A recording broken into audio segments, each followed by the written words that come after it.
आसंता February 1 रे आगत हेब 2025-26 केंद्र बजेट। अर्थमंत्री निर्मला सीतारमण आगत करिवे बजेट आगत पूर्वरु आज केंद्र सरकार डाकिछंती सर्वदलीय बैठक।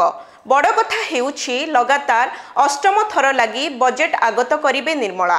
देश में महंगा माड़ जारी रहिथिबा बेले बजेट्र रूपरेख किपरि रहिबो ता उपरे समस्तंकर दृष्टि रहिछि।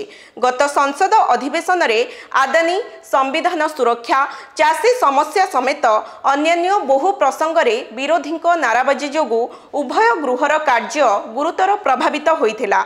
तेबे बजेट अधिवेशन रे किपरि शांति श्रृंखला रे गृह सुरुखुर रे चली परिबो सेथिपाई सरकार विरोधींको सहयोग लोडिबे।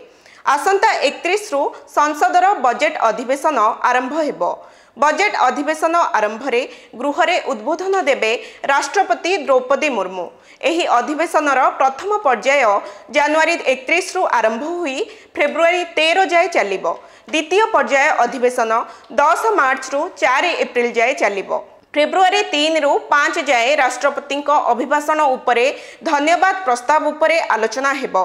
गत जनवरी 23 रे बजेट लगी पारंपरिक हालुआ सेरेमनी अनुष्ठित होइथिला।